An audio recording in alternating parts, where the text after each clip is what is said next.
Hello दोस्तों, स्वागत है आपका अपने YouTube channel Shashi edu point में। हम लोग भारत की नदियां पढ़ रहे थे। भारत की नदियों में हम लोग गंगा नदी और जो है कि ब्रह्मपुत्र नदियों को देखा था। आज हम लोग जो टॉपिक पढ़ेंगे, आज हम लोग देखेंगे दक्षिण भारत की नदियां। ठीक है, तो यहाँ पे लिख रहा हूँ दक्षिण भारत की नदियाँ। ठीक है, दक्षिण भारत की नदियों के बारे में आज हम लोग अध्ययन करेंगे। आइएगा, समझिएगा। यहाँ पे देखिएगा, एक डायग्राम बनाते हैं।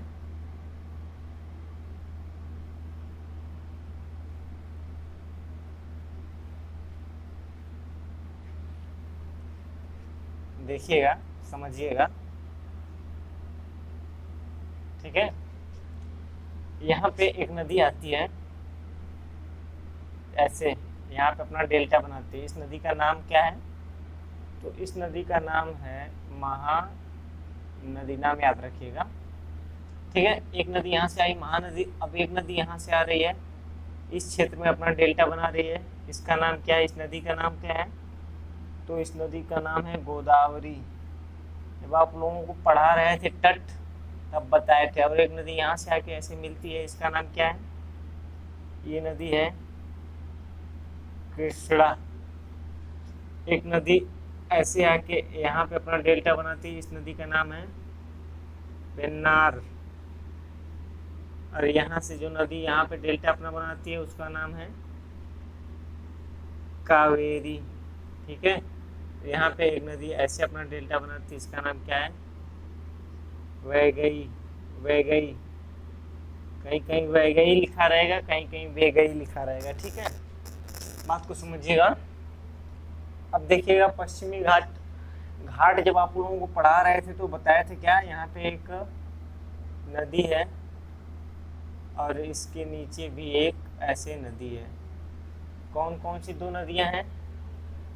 तो नर्मदा नदी ऊपर वाली हो गई, और नीचे वाली जो नदी है उसका नाम है ताप्ती। ठीक है, नर्मदा और ताप्ती दो नदियां हैं। ठीक है, यहाँ तक बात समझ में आई।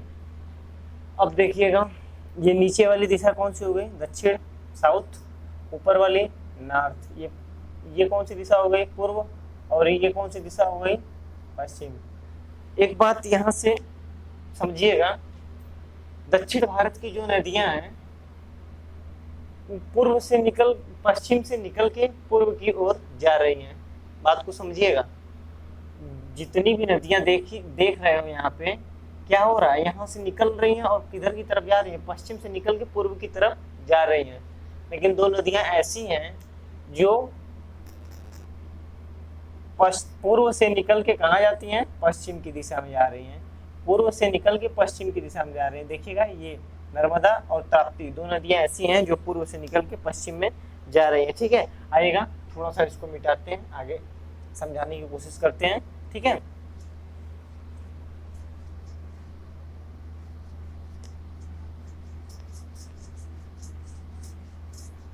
समझिएगा अच्छे से।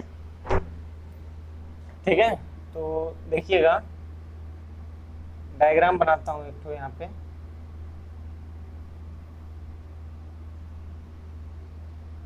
ठीक है, ये आपका दक्कन प्लेटू है।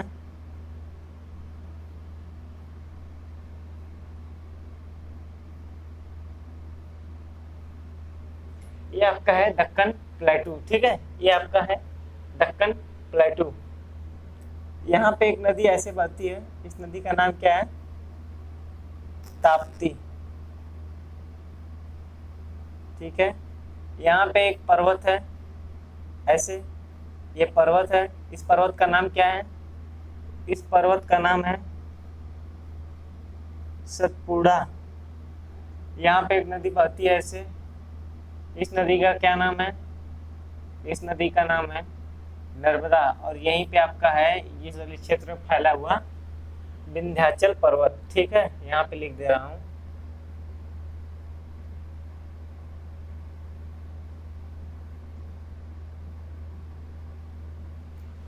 यहाँ पे आपका विंध्याचल पर्वत है, ठीक है। बात को समझिएगा, 1 मिनट।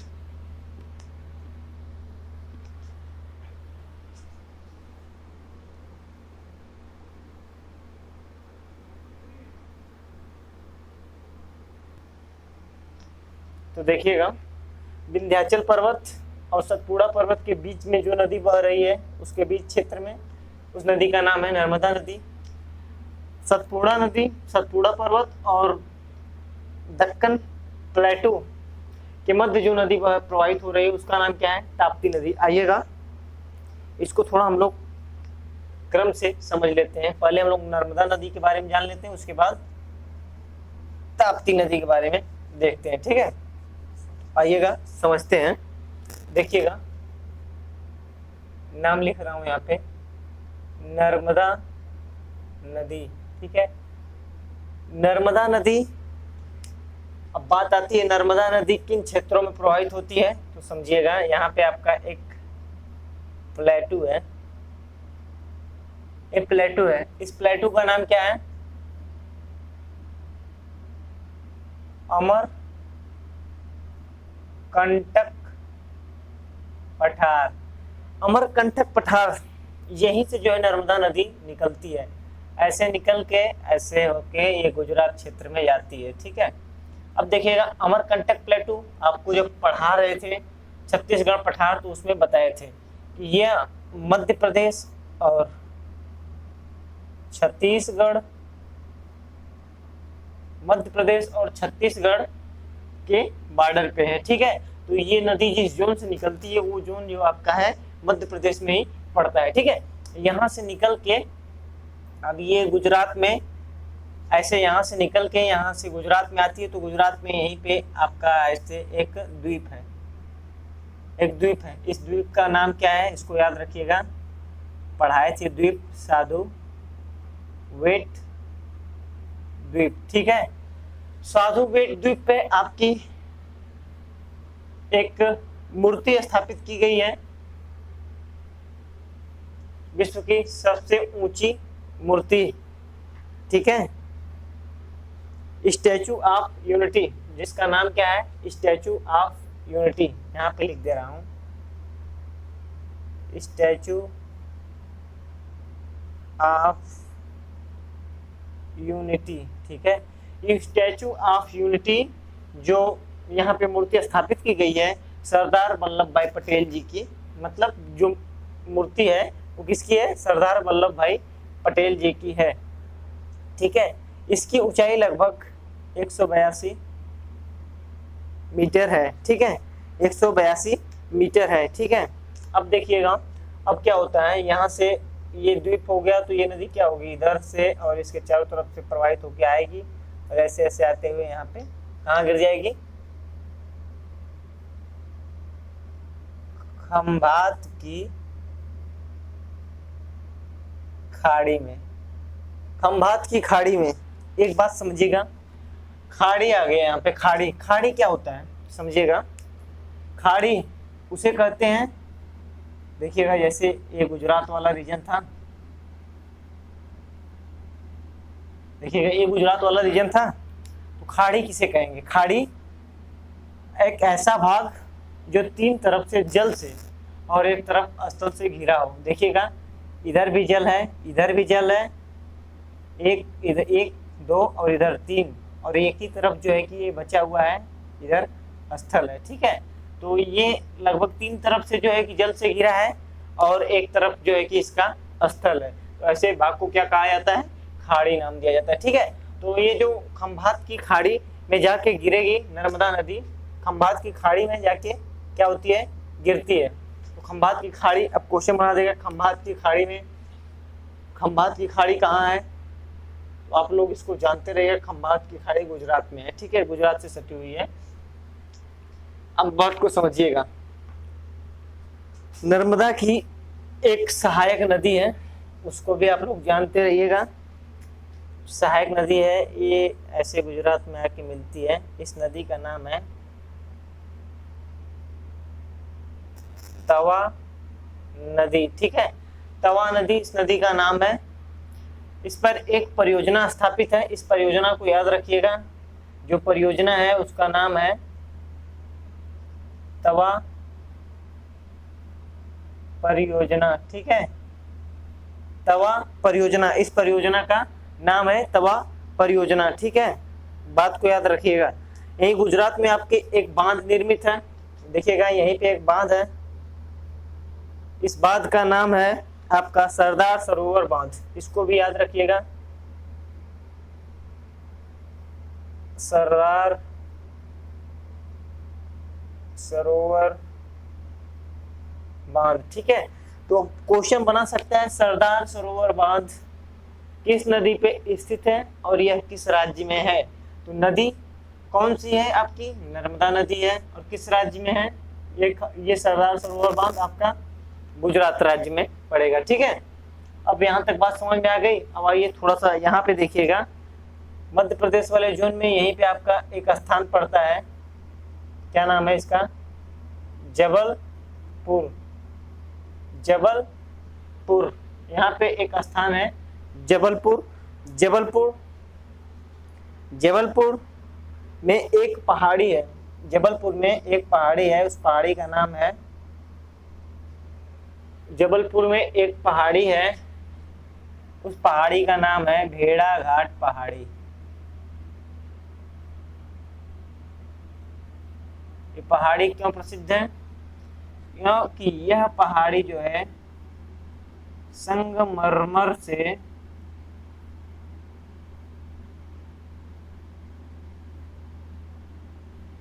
निर्मित है, ठीक है। ये पहाड़ी जो है संगमरमर चट्टान से जो है कि निर्मित है, या संगमरमर से निर्मित है, संगमरमर चट्टान से निर्मित है। भेड़ाघाट जो पहाड़ी है आपकी वो संगमरमर से निर्मित, संगमरमर चट्टान से निर्मित है, संगमरमर चट्टान से निर्मित है भेड़ाघाट पहाड़ी। और यहीं पे आपको 3 जलप्रपात याद रखने हैं, आपको जब पढ़ा रहे थे तो बताए थे, नुब्रा, धुआंधार जलप्रपात एक है, और देखिएगा एक जलप्रपात है धुआंधार जलप्रपात, एक धुआंधार जलप्रपात है, दूसरा कपिल धारा, और देखिएगा एक है कपिल धारा और एक है दुग्ध धारा। 3 जो है कि जलप्रपातों को आपको यहाँ पे याद रखना है। किस क्षेत्र में, जबलपुर, कहाँ पड़ता है, एमपी में, मध्य प्रदेश में, जबलपुर में। भेड़ाघाट पहाड़ी जो है संगमरमर के चट्टानों से निर्मित है। और यहीं पे आपको याद रखना है 3 जलप्रपात, एक जलप्रपात है धुआंधार जलप्रपात, दूसरा कपिल धारा, और तीसरा जो है कि दुग्ध धारा, ठीक है। अब आइए आगे बढ़ते हैं।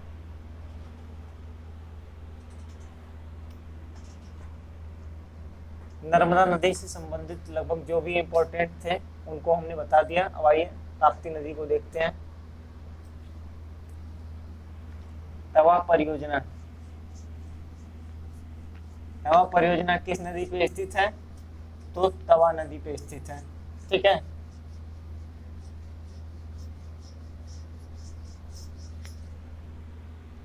अब आइएगा देखते हैं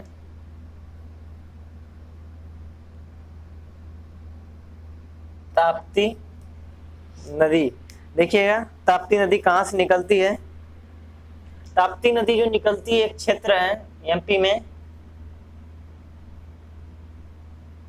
इसका नाम क्या है, मुल्तान शहर, ठीक है। मुल्तान शहर से ये कहाँ पड़ता है, मध्य प्रदेश में। मुल्तान शहर से जो है कि आपकी ताप्ती नदी निकलती है और कहाँ जाती है, यह देखिएगा यहाँ से निकलती है और ये गुजरात, कच्छ, केरल, खंभात की खाड़ी में जाके गिरती है। खंभात की खाड़ी, कहीं कहीं आपको खंभात की खाड़ी दे देगा और कहीं कहीं आपको अरब सागर दे देगा, ठीक है। तो परेशान होने वाली बात नहीं, अरब सागर देगा तो भी सही, खंभात की खाड़ी देगा तो भी सही, ठीक है। अब देखिएगा यहीं पे एक आपका जगह है,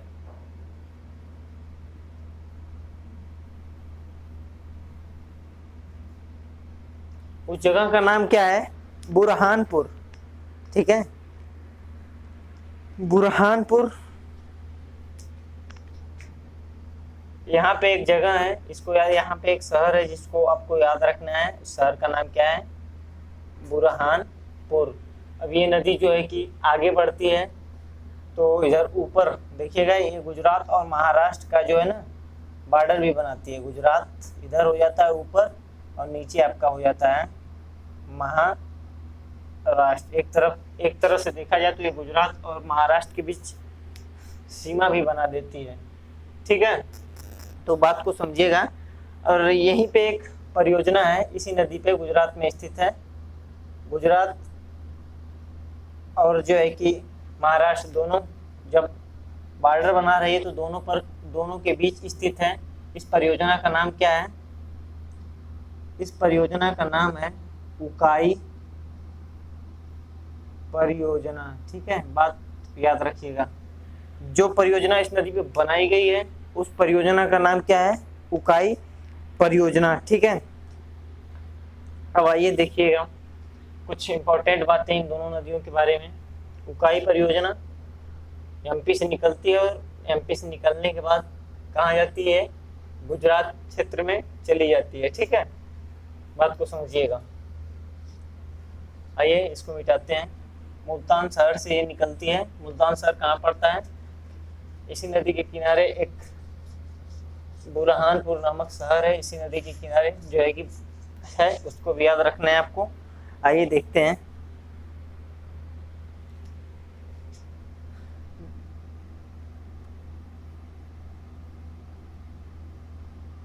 ये दोनों नदियां देखिएगा, ये दोनों जो नदियां हैं, पहली पॉइंट,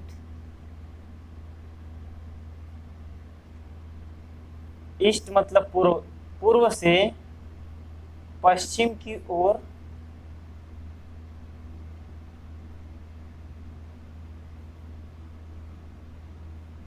प्रवाहित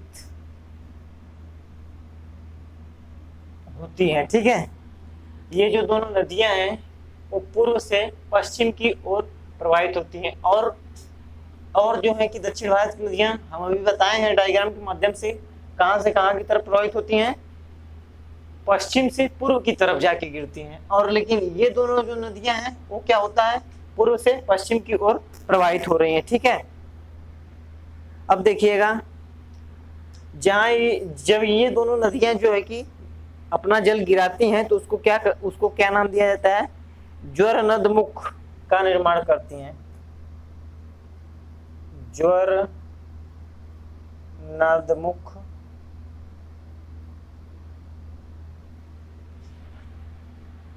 ज्वरंदमुख नाम दिया जाता है इसको। बात समझिएगा।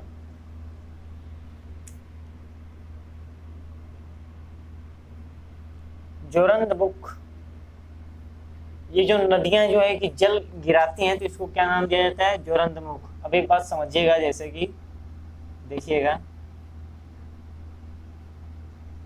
ये देखिएगा इधर पहाड़ियां हैं। अभी क्या होता है, यहाँ से अगर नदी निकलती है ऐसे ढलान की तरफ जाती है तो ये अपने पानी को चारों तरफ बिखेर देती है, जिससे क्या होता है? डेल्टा का निर्माण होता है। देखिएगा, ये अपने पानी को इधर उधर चारों तरफ बिखेरता है, जिसके कारण जो है कि डेल्टा का निर्माण होता है। लेकिन ये नदियाँ ऐसे प्रवाहित हो रही हैं, ऐसे प्रवाहित होते हुए आ रही हैं, क्या कर रही हैं? यहाँ पे अपना जल गिरा दे रही हैं। ये जो है कि डेल्टा का निर्माण नहीं कर रहे हैं। इसी को क्या कहा जाता है? इसी को एक नाम दिया जाता है ज्वरंदमुख। ये जो नदियां, दो नदियां हैं, ज्वरंदमुख का निर्माण करती हैं। ठीक है, ज्वरंदमुख मतलब पानी को एक ही साथ गिराती हैं, ऐसे न कि फैला के गिराती हैं। ऐसे फैला के गिराती तो ये भी डेल्टा का निर्माण कर सकती थी, लेकिन ऐसा नहीं, तो उसी को एक नाम दिया जाता है ज्वरंदमुख। ठीक है, अब देखिएगा, ये जो दो नदियां हैं, ये दोनों नदियां भ्रंश घाटी से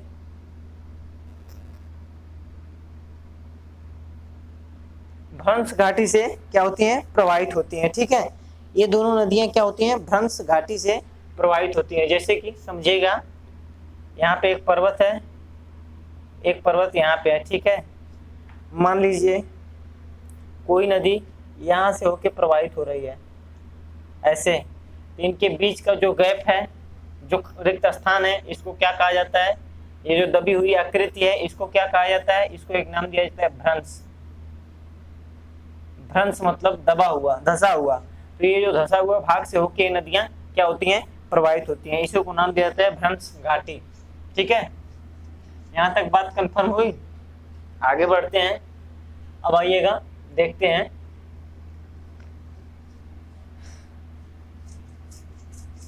एक एक करके और नदियों के बारे में समझ लेते हैं हम लोग। ठीक है, आइएगा देखते हैं। यहाँ पे अब इधर जो गिर रही थी उसका नाम क्या था, उस नदी का नाम था महानदी। ठीक है, तो महानदी जो है कि पहली बात तो ये है, महानदी जो है का विस्तार क्षेत्र क्या है, महानदी किन किन राज्यों में प्रवाहित होती है। तो महानदी जो प्रवाहित होती है आपकी, देखिएगा, मध्य प्रदेश से महानदी निकलती है, उड़ीसा राज्य से होते हुए बंगाल की खाड़ी में जाके गिर जाती है। ठीक है, तो मध्य प्रदेश से निकलती है और कहाँ जाके, उड़ीसा राज्य से होते हुए ये कहाँ जाके गिरती है, आपका बंगाल की खाड़ी में गिर जाती है। तो समझिएगा बात को। तो मध्य प्रदेश में कहाँ से ये निकलेगी, ये निकलेगी सिंघवा भूमि। यहाँ पे देखिएगा एक क्षेत्र है आपका, ये जो क्षेत्र है आपका, इस स्थान का नाम क्या है,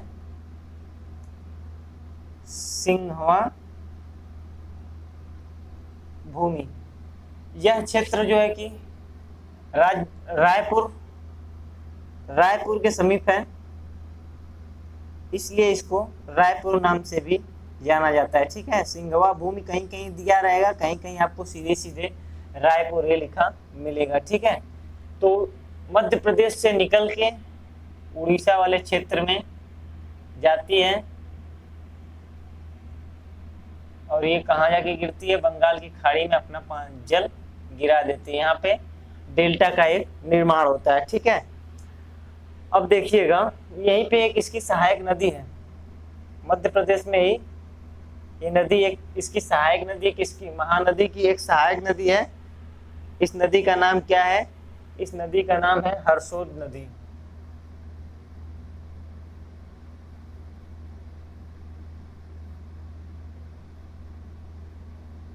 इस नदी का नाम है हरसोद नदी।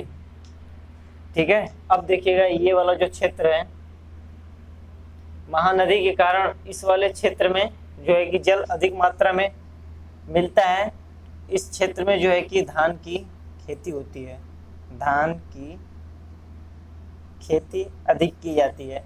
धान की खेती अधिक की जाने के कारण मध्य प्रदेश को धान का कटोरा भी कहा जाता है। ठीक है, मध्य प्रदेश को धान का कटोरा भी कहा जाता है। अब देखिएगा, यहाँ से मध्य प्रदेश से होते हुए ये नदी क्या होती है, आगे की तरफ बढ़ती है, कहाँ प्रवेश करती है, उड़ीसा में।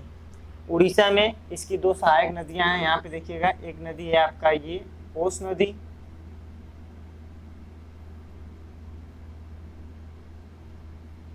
एक नदी आपकी ओस नदी है और दूसरा यहीं पे है, यहाँ पे जाके मिलती है। इस नदी का नाम क्या है,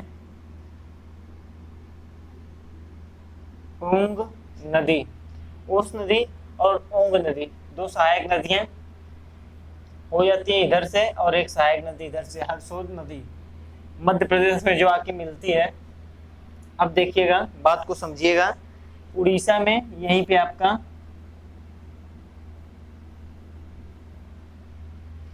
उड़ीसा में एक आपका बांध है, बहुत ही प्रसिद्ध बांध है। इस बांध को आपको याद रखना है। इस बांध का नाम है हीराकुंड बांध। इस बांध को आपको याद रखना है, हीराकुंड बांध। और इसके आगे यहीं पे एक स्थान है, इसी नदी के समीप बसा हुआ है, इसका नाम क्या है, कटक। अब बात को समझिएगा थोड़ा। ये जो डेल्टाई क्षेत्र है, ये डेल्टाई क्षेत्र, यहीं पे एक आपका बंदरगाह है, उस बंदरगाह का नाम क्या है? पारादीप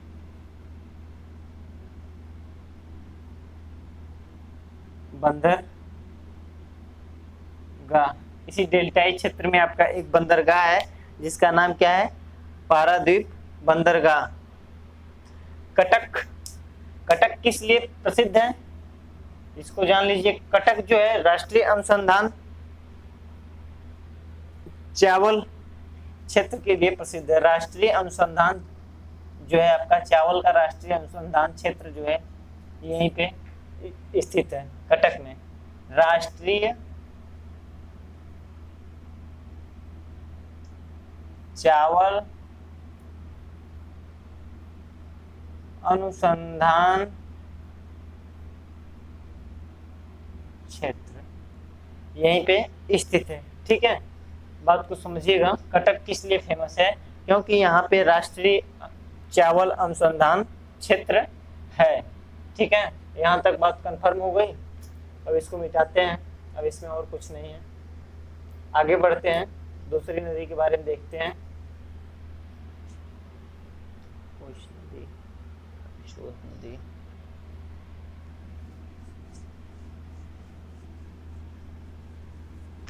महानदी जो है कि कहाँ जाके गिरती है? बंगाल की खाड़ी में। महानदी बंगाल की खाड़ी में अपना डेल्टा बनाती है। ठीक है, अब आइए गोदावरी नदी को देखते हैं हम लोग।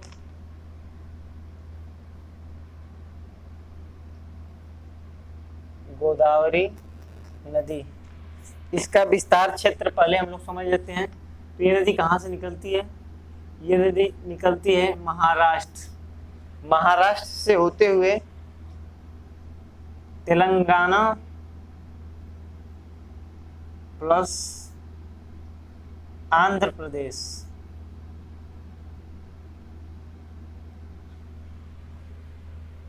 मध्य महाराष्ट्र, तेलंगाना और आंध्र प्रदेश के क्षेत्र में प्रवाहित होती हुई बंगाल की खाड़ी में जाके गिर जाती है। ठीक है, बात को समझिएगा। आइएगा, यहीं पे एक पठार है आपका। पठार का नाम क्या है? त्र्यंबक पठार। त्र्यंबक पठार, महाराष्ट्र में एक पठार है जिसका नाम है त्र्यंबक पठार। त्र्यंबक पठार से गोदावरी नदी निकलती है तेलंगाना, उसके बाद कहाँ? आंध्र प्रदेश होते हुए यहाँ पे अपना जल गिरा देती है। यहाँ पे ये डेल्टा का निर्माण करती है। ठीक है, अब बात को समझिएगा। यहीं पे एक इसकी देखिएगा, इसकी सहायक नदियाँ, एक सहायक नदी यहाँ से ऐसे जाती है, कर्नाटक वाले क्षेत्र से ऐसे जाती है, यहाँ पे मिल जाती है। इस नदी का नाम क्या है? इस नदी का नाम है मूला नदी। ठीक है, एक नदी यहाँ से प्रवाहित होते हुए जाती है, कहाँ मिलती है? गोदावरी नदी से जाके मिल जाती है। तो ये कौन सी नदी हो जाएगी? एक गोदावरी की सहायक नदी हो जाएगी। ठीक है, अब देखिएगा, मूला नदी हो गई। अब एक नदी यहाँ से देखिएगा, ये जो है कि कहाँ से? ये तो महाराष्ट्र के लगभग, महाराष्ट्र से ही प्रवाहित होती है, एक छोटी नदी है। अब ये जो देखिएगा, ये कहाँ से आती है? ये आपका कर्नाटक से होते हुए, ये नदी कर्नाटक से होते हुए जाती है, यहाँ पे मिल जाती है कहाँ? गोदावरी नदी से। तो इस नदी का नाम क्या है? इस नदी का नाम है मंजीरा। मंजीरा नदी। मंजीरा नदी जो है, इसको याद रखिएगा, ये जो है कि गोदावरी की सबसे बड़ी, गोदावरी की सबसे बड़ी, मतलब सबसे लंबी जो है कि इसकी सहायक नदी है। ठीक है, अब क्वेश्चन आपसे बनाएगा कि गोदावरी की सबसे लंबी सहायक नदी कौन सी है? तो गोदावरी की सबसे लंबी सहायक नदी जो है आपका, वो कौन सी नदी हो जाएगी? मंजीरा नदी हो जाएगी। ठीक है, मंजीरा नदी कहाँ से निकलती है? तो मंजीरा नदी कर्नाटक से होकर प्रवाहित होती है और महाराष्ट्र में आके इससे मिल जाती है। ठीक है, अब आइएगा यहीं पे आप देखिएगा एक छोटी सी नदी, इसका नाम है प्रवरा नदी। गोदावरी नदी की ये भी एक सहायक नदी है। ठीक है, बात को याद रखिएगा। यहाँ पे थोड़ा सा इसको नीचे करते हैं, डायग्राम को जगह बनाते हैं, उसके बाद बताते हैं। ठीक है,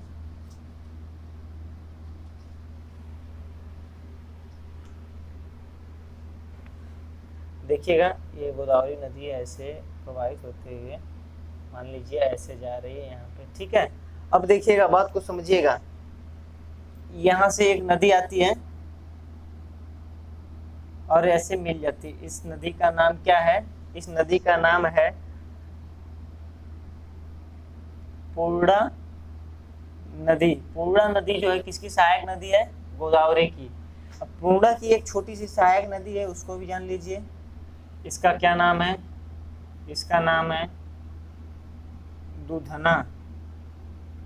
इस नदी का नाम है दूधना नदी। ठीक है, बात को समझिएगा, ये दूधना नदी है। ठीक है, कहाँ आके मिलती है? आपका महाराष्ट्र क्षेत्र में। ठीक है, अब आइए आगे थोड़ा सा बढ़ते हैं। यहाँ पे देखिएगा,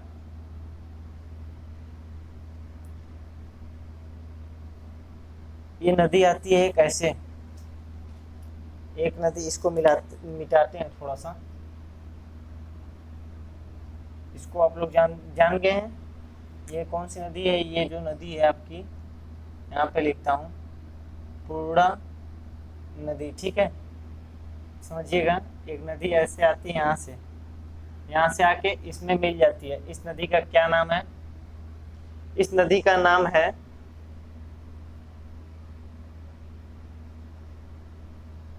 वर्धा नदी। वर्धा नदी। ठीक है, अब एक नदी ये जो है इधर से आती है, तो ये नदी, ये जो नदी है ऐसे आके यहाँ पे मिल जाती है इससे, किससे? वर्धा नदी से। इस नदी का नाम क्या है? इस नदी का जो नाम है पेनगंगा। इस नदी का जो नाम है, यहाँ पे लिख दे रहा हूँ, पेनगंगा। ये जो नदी है पेनगंगा, पेनगंगा और वर्धा नदी एक दूसरे से मिल जाती हैं। तो यही पेनगंगा नदी जो है ना, ये पेनगंगा नदी यहाँ से आगे की तरफ बढ़ती है, तो यहीं से एक और इसकी सहायक नदी हो जाती है पेनगंगा की। किसकी? पेनगंगा की। पेनगंगा की एक और सहायक नदी हो जाती है जिसका नाम है वेनगंगा। अब क्या होता है, ये दो किसकी सहायक नदियां हैं? वर्धा नदी और वेनगंगा पेनगंगा की सहायक नदी है। ये जाके कहाँ मिल जाता है? ये जाके मिल जाता है कहाँ पे?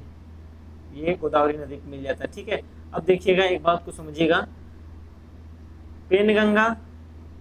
पेनगंगा से एक नदी मिली वर्धा नदी और दूसरी नदी मिली वेनगंगा। वेनगंगा जहाँ मिलती है यहाँ से यहाँ, तो इस यहाँ पे एक नई नदी, इसका नाम इसका एक नाम पड़ता है। इसका नाम क्या है? यहाँ से जैसे कि ऐसे बना देते हैं, यहाँ से इस वाले क्षेत्र में इस नदी जिस नदी का निर्माण होता है उस नदी का नाम है प्राणहिता। तो प्राणहिता नदी जो है जाके गोदावरी से मिल जाती है। ठीक है, अब उसके बाद देखिएगा, गोदावरी से जब मिल जाती है तो क्या होता है? प्राणहिता नदी जो है महाराष्ट्र और तेलंगाना के बॉर्डर पे है। ठीक है, इधर आपका महाराष्ट्र हो गया और इधर आपका क्या हो गया? तेलंगाना। तो ये प्राणहिता नदी जो है कहाँ पे है? आपका तेलंगाना और महाराष्ट्र के बॉर्डर पे है। ठीक है, आइएगा, बात को समझिएगा। यहाँ थोड़ा सा आगे बढ़ते हैं। तेलंगाना में ही ये देखिएगा, हुसैन सागर एक बांध है। ये बांध है जिसका नाम क्या है? हुसैन सागर। इस बांध का नाम क्या है? हुसैन सागर। हुसैन सागर बांध किस नदी पे बनाया गया है? तो हुसैन सागर बांध जो है आपका गोदावरी नदी पर स्थित है। ठीक है, गोदावरी नदी पर बनाया गया है। किस क्षेत्र में पड़ता है? तो ये आपके तेलंगाना क्षेत्र में पड़ता है। ठीक है, अब यहीं पे आप लोग जानते होंगे दंडकारण्य पठार है। दंडकारण्य पठार महाराष्ट्र और तेलंगाना वाले क्षेत्र में पड़ता है। यही तेलंगाना वाले हिस्से से एक नदी निकलती है। इस नदी का नाम क्या है? इंद्रावती। इस नदी का नाम क्या है? इंद्रावती नदी। इंद्रावती नदी कहाँ से निकलती है? दक्कन पठार। दक्कन पठार में तेलंगाना वाले भाग से निकलती है। कौन सी नदी? उस नदी का नाम क्या है? इंद्रावती नदी। इंद्रावती नदी आके यहाँ पे किससे मिल जाती है आपका? इंद्रावती नदी किससे आके मिल जाती है आपका? गोदावरी नदी से। अब इसके आगे ये आपका क्षेत्र जो है कि आंध्र प्रदेश वाला क्षेत्र है। आंध्र प्रदेश वाले क्षेत्र में जहाँ ये नदी डेल्टा बनाती है, वहीं उसी डेल्टाई क्षेत्र में एक शहर स्थित है। शहर जिसका नाम क्या है? यमन। यमन जो शहर है वो आंध्र प्रदेश में तो पड़ता ही है, लेकिन जो है कि ये किसका भाग है? ये जो आपका है पुडुचेरी का हिस्सा है। पुडुचेरी एक केंद्र शासित राज्य है, यमन जो है उसी का हिस्सा है। ठीक है, यमन, कराईकल, पांडिचेरी और माही, ये 3 जिले जो है कि इसमें पड़ते हैं, पुडुचेरी में पड़ते हैं। ठीक है, बात को याद रखिएगा। अब इसको मिटाते हैं, थोड़ा सा आगे बढ़ते हैं। इससे गोदावरी नदी को दक्षिण की गंगा भी कहा जाता है।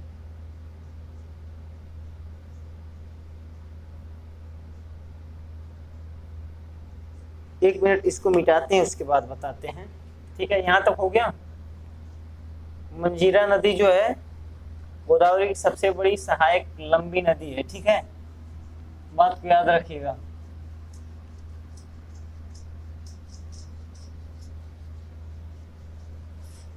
गोदावरी नदी को दक्षिण की गंगा क्यों कहा जाता है, समझिएगा बात को।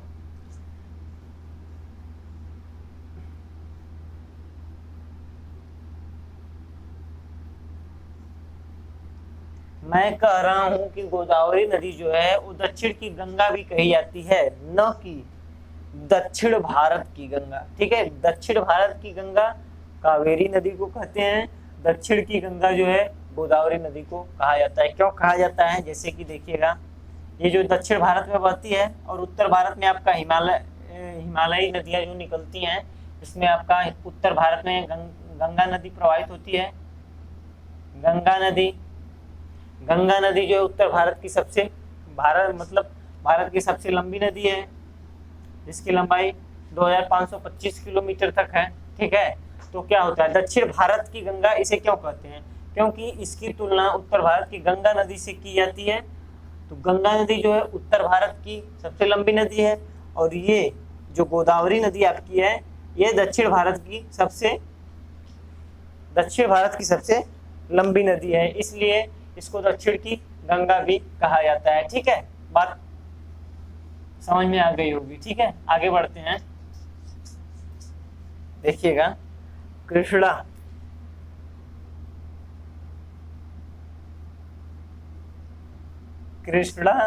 नदी के बारे में समझिएगा। कृष्णा नदी का विस्तार देखिएगा, महाराष्ट्र,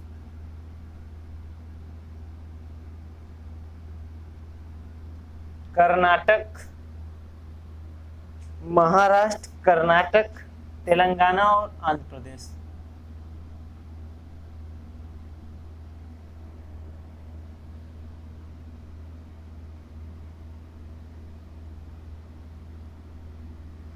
कृष्णा नदी का विस्तार जो है 4 राज्यों में, महाराष्ट्र, कर्नाटक, तेलंगाना और आंध्र प्रदेश राज्यों में जो है कृष्णा नदी का क्या है, विस्तार है। ठीक है, देखिएगा, महाराष्ट्र में यहीं पे आपको पढ़ाए थे, एक पर्वत है इस पर्वत का नाम क्या है? महाबलेश्वर। इस पर्वत का नाम क्या है? महाबलेश्वर। यहीं से जो है कि कृष्णा नदी निकलती है और कर्नाटक वाले क्षेत्र से, तेलंगाना वाले क्षेत्र से होते हुए आंध्र प्रदेश में प्रवेश कर जाती है। आंध्र प्रदेश के बाद अपना पानी जो है कहाँ गिराती है? बंगाल की खाड़ी में। वहाँ बंगाल की खाड़ी में उस अपना डेल्टा बनाती है। ठीक है, बात को याद रखिएगा। महाबलेश्वर पर्वत से निकलती है। अब देखिएगा इसकी सहायक नदियाँ, यहीं पे एक नदी है छोटी सी, इसका नाम क्या है? पंचगंगा इसकी सहायक नदी है। और एक नदी यहीं से और प्रवाहित होती है, इसका नाम क्या है? इसका नाम है दूधगंगा। ठीक है, पंचगंगा और दूधगंगा, एक नदी ऐसे इधर से आती है, इसका नाम क्या है? डान नदी। ठीक है, याद रखिएगा। 3 सहायक नदियां यहाँ पे हो गई। कहाँ पे? महाराष्ट्र वाले क्षेत्र में।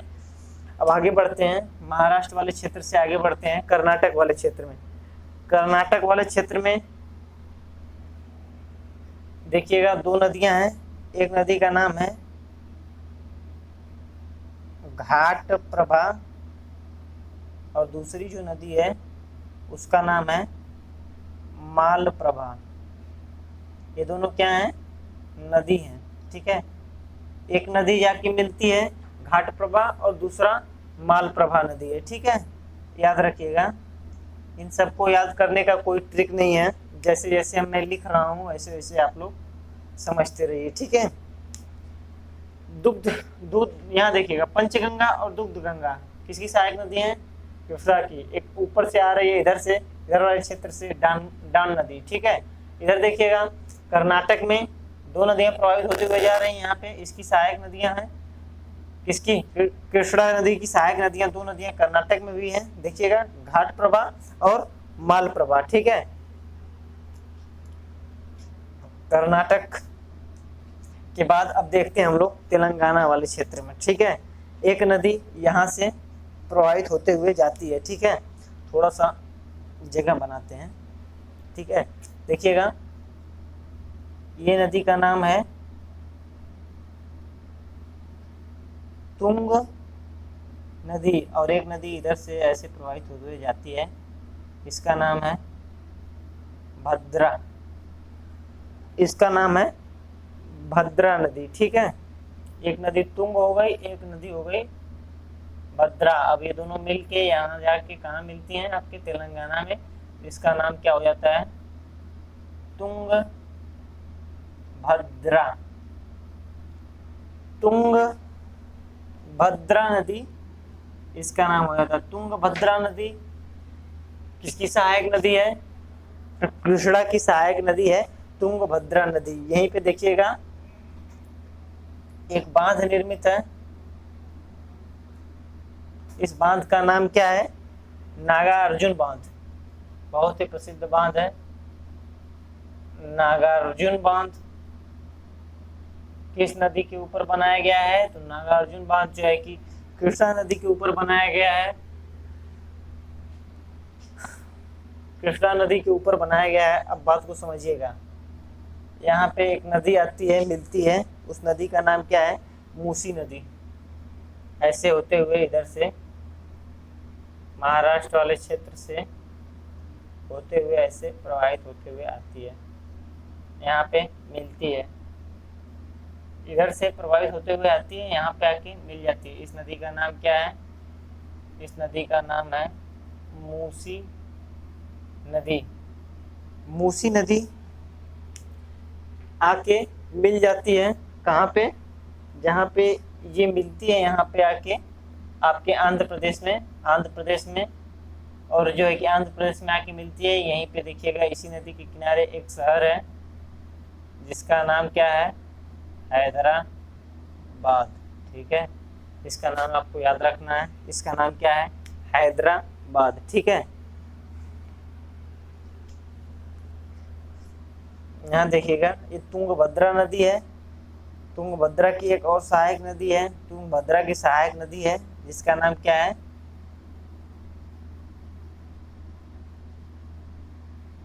हंगरी नदी, हंगरी नदी, ठीक है, इसका नाम है हगरी नदी, हगरी नदी ना कि हंगरी, ठीक है। एक नदी जो है इधर से बहते हुए जाती है, वो तुंगभद्रा की जो है क्या है कि सहायक नदी है, ठीक है। यहाँ तक बात क्लियर हुआ? मिटाते हैं इसको, आगे बढ़ते हैं। नागार्जुन बांध किस नदी के ऊपर बनाया गया है? तो नागार्जुन बांध कृष्णा नदी के ऊपर बनाया गया है, इस बात को याद रखिएगा, ठीक है।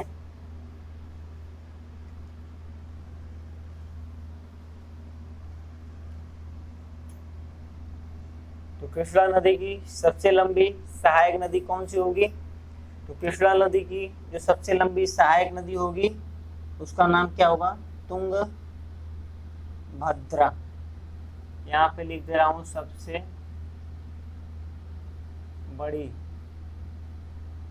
बड़ी जो है कि ये सहायक नदी है, किसकी? कृष्णा नदी की, ठीक है। आइएगा कावेरी के बारे में समझ लेते हैं।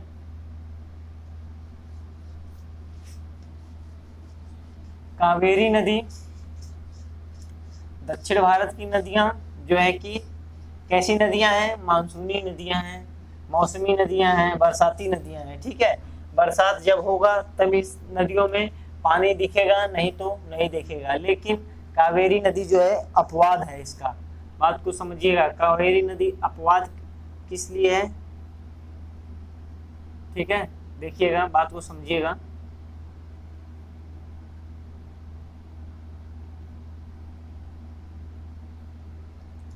ये देखिए आपका केरल, ये तमिलनाडु, ये आपका कर्नाटक, ठीक है। अब यहाँ पे आपके पहाड़ियाँ हैं, ठीक है, बात को समझिएगा। मानसून आता है, ये पर्वत क्या करते हैं? मानसून को रोक लेते हैं और बारिश इन क्षेत्रों में कर देते हैं। इधर देखिएगा, ये सब जो है पश्चिमी घाट हैं, इधर सब पहाड़ियाँ हैं। क्या होता है यहाँ जो है कि मानसून आता है, पहाड़ियों से टकरा के रुक जाता है और बहुत अधिक मात्रा में क्या करता है? बारिश कर देता है। इसको हम लोग क्या कहते हैं? आता हुआ मानसून, ठीक है, बात को समझिएगा। आता हुआ मानसून, अब मानसून आया, नदियों में जल भर गया, ठीक है, तो नदियां प्रभावित हो रही हैं। अब देखिएगा, अब एक बात और बताए थे, इधर से जो मानसून आता है, इस मानसून को क्या नाम दिया जाता है? इस मानसून को दिया जाता है लौटता हुआ मानसून, ठीक है, लौटता हुआ मानसून, ठीक है, लौटता हुआ मानसून। अब देखिएगा, इधर से आके ये नदी, ये जो है कि इधर से जब मानसून आएगा तो इधर भी बारिश करेगा, इधर बारिश करेगा, तो क्या होगा? कावेरी नदी जो है कि किन क्षेत्रों में प्रभावित होती है? तो कावेरी नदी जो है केरल, कर्नाटक और तमिलनाडु वाले क्षेत्रों में प्रभावित होती है, ठीक है। केरल, कर्नाटक और तमिलनाडु वाले क्षेत्र में प्रभावित होती है, ठीक है। ऐसे होकर यहाँ से अभी बता रहे हैं, जैसे कि ये वाला भाग है, तो यहाँ से निकलती है कर्नाटक होते हुए तमिलनाडु वाले क्षेत्रों में बहते हुए यहाँ पे जाके अपना डेल्टा बनाती है, ठीक है। तो मान लीजिए उधर से आता है जब मानसून, तो क्या होता है? इस पहाड़ियों से टकराता है, केरल में इन पहाड़ियों से टकरा के यहाँ पे वर्षा करता है इस वाले क्षेत्रों में। तो यहाँ पे जब बारिश होता है तो फिर से क्या होता है? इस नदी में जो है कि पानी भर जाता है, इसलिए ये अपवाद है। इसमें हमेशा जो है कि कावेरी नदी में जो है कि हमेशा जो है कि पानी रहता है, बाकी और सब नदियों में नदियां जो है कि सूख जाती हैं। यहाँ क्या की? दक्षिण भारत की। आइएगा समझते हैं कावेरी नदी के बारे में।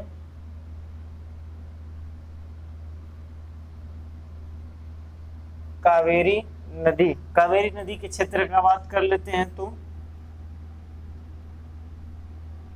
केरल, कर्नाटक और तमिलनाडु वाले क्षेत्र में ये नदी प्रवाहित होती है। कावेरी नदी केरल, कर्नाटक और तमिलनाडु वाले क्षेत्रों में प्रवाहित होती है, ठीक है। केरल में एक केरल में जो है कि ये केरल वाला क्षेत्र था, यहीं पे एक पर्वत है जिसका नाम है ब्रह्मगिरी पर्वत। ठीक है, ब्रह्मगिरी पर्वत या पहाड़ी कह लीजिए इसको, ब्रह्मगिरी पर्वत से या पहाड़ी से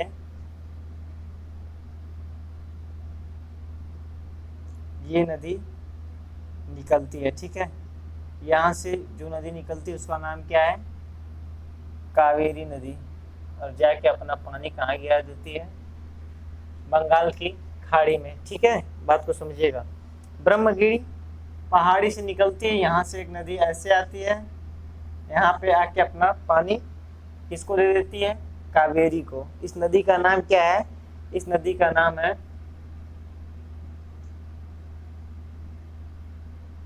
सिमसा नदी। ठीक है, सिमसा नदी।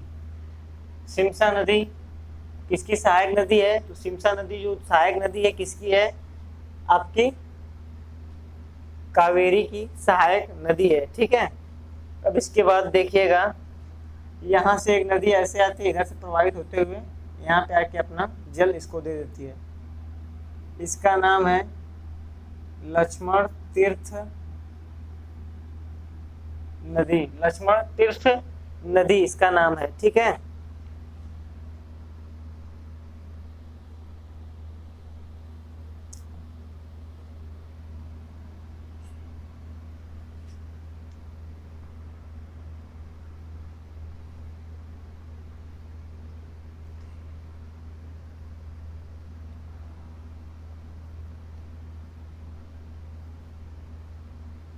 देखिएगा इस वाले क्षेत्र में एक नदी प्रवाहित होती है, इधर से आती है, यहाँ जाके मिल जाती है। इस नदी का क्या नाम है? इस नदी का नाम है अमरावती। अमरावती नदी कावेरी नदी की सबसे लंबी सहायक नदी है। ठीक है, इसको याद रखिएगा। सबसे लंबी जो है क्या है? सहायक नदी है। कौन सी नदी? अमरावती नदी। अमरावती नदी जो है कावेरी की सबसे लंबी सहायक नदी है। ठीक है, कर्नाटक में एक जगह है, उसको याद रखिएगा। जगह का नाम है शिव समुद्रम। शिव समुद्रम जल प्रपात। ठीक है, शिव समुद्रम जल प्रपात है, इसको आपको याद रखना है। ठीक है, अब आइएगा यहाँ पे, जहाँ जिस क्षेत्र में ये डेल्टा बनाती है वहीं पे एक स्थान है जिसका नाम है कराईकल। ये भी पुडुचेरी का क्षेत्र है। कराईकल जो है पुडुचेरी का क्षेत्र है। ठीक है, यहाँ तक बात समझ में आ गई। एक बात और समझ लीजिए, कावेरी नदी को क्या कहा जाता है? कावेरी नदी को कहा जाता है दक्षिण भारत की गंगा। ठीक है, देखिएगा, कावेरी नदी को क्या कहा जाता है? दक्षिण भारत की गंगा। ठीक है, दक्षिण भारत की गंगा। और गोदावरी नदी को क्या कहा जाता था? गोदावरी नदी को कहा जाता था दक्षिण की गंगा, न कि दक्षिण भारत की गंगा। क्यों? समझिएगा, जिस प्रकार से उत्तर भारत में गंगा नदी को अत्यधिक पवित्र माना जाता है, उसी प्रकार से दक्षिण भारत की कावेरी नदी को यहाँ के लोगों की जो मान्यता है उसके अनुसार इन लोगों का मानना है कि दक्षिण भारत में जो कावेरी नदी बहती है वो भी गंगा के समान पवित्र है। इसलिए इस नदी को, कावेरी नदी को, दक्षिण भारत की गंगा भी कहा जाता है। ठीक है, यहाँ तक बात समझ में आ गई? आगे बढ़ते हैं।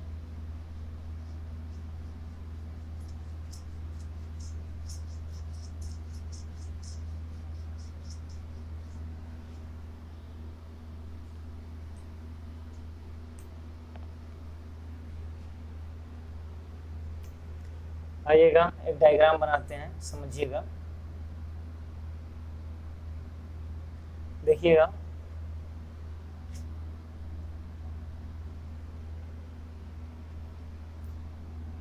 यहाँ पे आपकी एक नदी प्रवाहित होती है, इसका नाम क्या है? नर्मदा। यहाँ पे एक नदी प्रवाहित होती है, इसका नाम क्या है? नर्मदा और ताप्ती, दो नदियां यहाँ पे हो गई आपकी, ठीक है। और यहीं पे इसके ऊपर एक नदी यहाँ पे प्रवाहित होती है, इस नदी का नाम क्या है? साबरमती,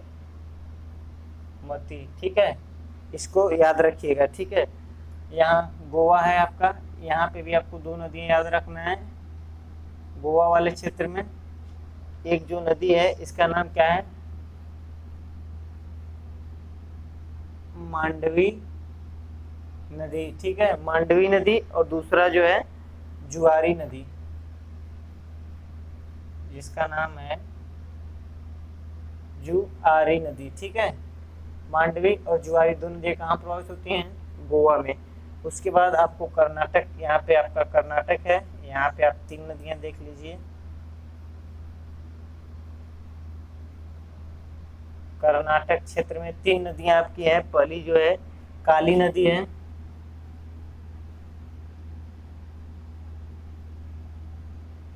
दूसरी जो है शाश्वत है, शरावती, शाश्वत नहीं शरावती,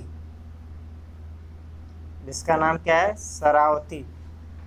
इसी शरावती नदी पे भारत का सबसे ऊंचा जलप्रपात है, उस जलप्रपात का नाम क्या है? याद रखिएगा, जोंग जलप्रपात। भारत का सबसे ऊंचा, सर्वाधिक ऊंचाई पर स्थित ये जो है कि जोंग जलप्रपात है, कहाँ पे? शरावती नदी पे, ठीक है। अब उसके बाद ये जो नदी है आपकी, इसको याद रखिएगा, नेत्रावती नदी है, ठीक है। नेत्रावती नदी है। यहाँ आप एक नदी और याद रखिएगा, कर्नाटक वाले क्षेत्र में, इसका नाम क्या है? इसका नाम है भरतपुज्य नदी, ठीक है।